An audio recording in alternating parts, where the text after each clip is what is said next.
So, how do you rebuild from a broken heart? It's a strategy to it, but it can be done.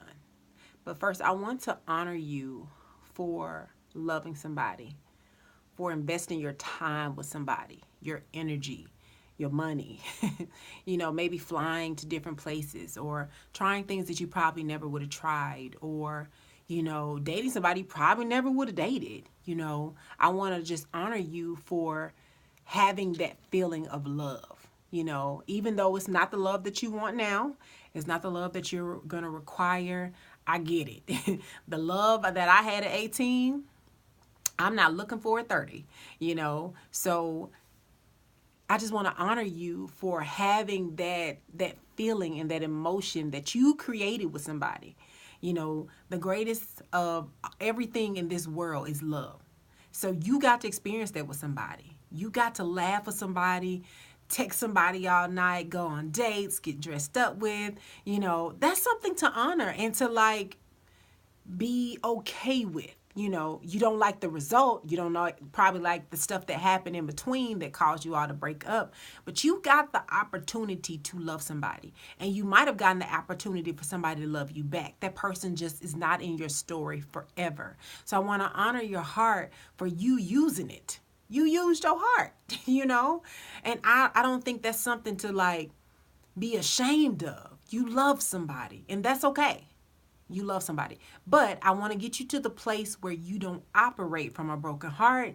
You don't operate from bad decisions, or you don't operate making decisions from a broken heart, right? You don't date people because your heart is broken. You're actually wiser because of what happened. That's the place I want to get us to in this video. Ayanna Van Zant said, whatever you focus on grows. So have you been focusing on your experiences, or have you been focusing on your identity? Ooh, she said that. So I was like, in order to really heal from a broken heart, you got to go back to the original person before the broken heart. You got to go back to the roots. If you're clear about your identity, then the broken heart can heal faster, because you get to operate from a different mindset. Instead of I'm broken, I'm hurt, and instead of looking at yourself as broken or hurt, you look at yourself as loved, as light, as pure, as anointed, as appointed, as more than enough, as special. And some of you might have never heard those things. Some of you may have never been affirmed or ever told that you are a masterpiece. You may have never heard that. So I'm here to tell you that's exactly who you are. That's how your creator made you. Anyway, I'm getting ahead of myself, but that's who you are. So the first thing to do when you're at a place where you want to rebuild your heart is focus on reclaiming and rebuilding your identity. Focus on claiming and rebuilding your identity. This is something that one of my close friends told me to do one time, and it sounds stupid, but I'm telling you, this stuff works, honey. You gotta work. You gotta work. You gotta work. If you want your heart back, if you want your mind back and your soul back, you have to put in the work. So the first thing I did was I wrote a letter to my ex. I did not mail it. Don't think I did. Trust and believe me. Me, the trash can, and God are the only people that saw that. So I wrote him a letter. I wrote out every feeling, every emotion, because I wanted to get it out of my heart. I wanted to not be sad anymore. I didn't want to think about it. I didn't want to bring it up to my friends anymore. That's how you know you tired of something, when you just tired talking about it. So I wrote a letter to get it out of me, so I could stop thinking about it, and those emotions aren't stuck or tucked away in my heart. Because anything that's pushed down eventually comes out. So I wanted those things out of me. So I wrote them all down and I tore that paper up. The next activity I did with myself was I wrote down who I was in that relationship, how I acted, the things that I said, the things I liked about myself in a relationship, things that I did not like about myself. And then on the right side of the paper, I wrote things that I'm called to do, places I'm called to be, based on my purpose, my gifts, my talents, what I think about myself. Neither side of the paper matched. The left did not match the right. I was kind of shocked. I was like, dang, I didn't do any of this. in the relationship. Not one thing. And it's like that because you're not clear.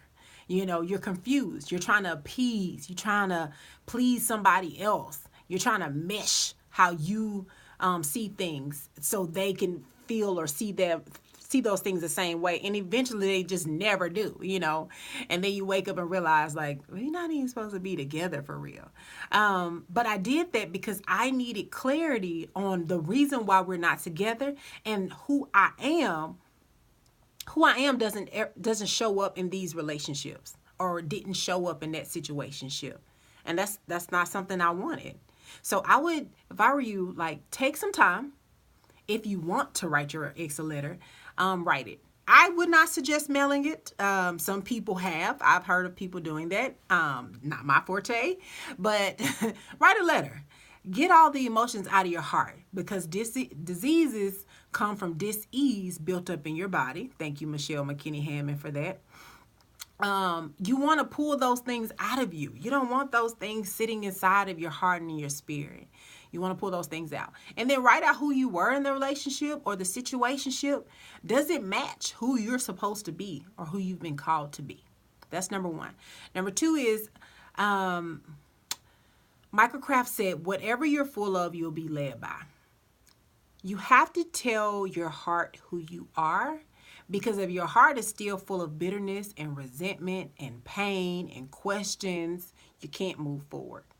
If you're full of, why did he do this? Why he say this? I gave all my time. I gave him my house key. If it's all of that, you can't move forward, because you're just full of everything that went wrong, instead of refocusing your mind to everything that can happen now.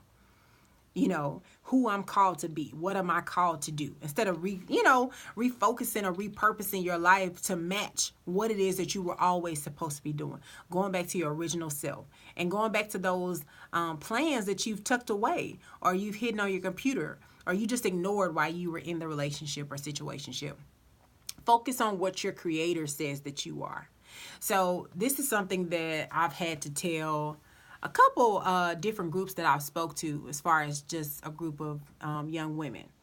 I would call them young women because they are women in training, but they were high school students. And I told them, there's no way for you to know who you are until you understand who your creator is, because he created you for a reason.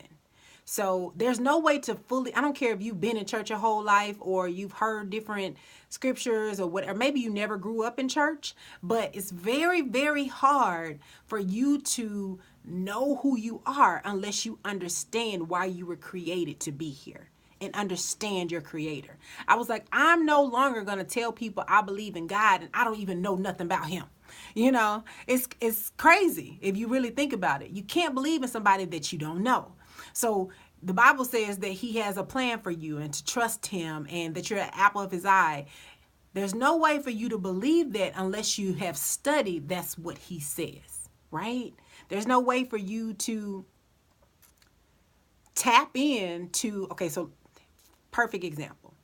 If the Bible says that he is an overcomer, and that he's victorious, and that he's a mighty warrior, and that he's a protector, he's your shield, he's your God, he's your covering, he thinks only great thoughts about you, that he goes before you and behind you, he's all around you, he lives within you, he only thinks the best about you. That's my favorite. He only thinks the best things about you. You, in order to say I believe him, you have to know those things. So then when you think about yourself, be like, okay, so my father's an overcomer, he's victorious, he cool, I'm the same thing.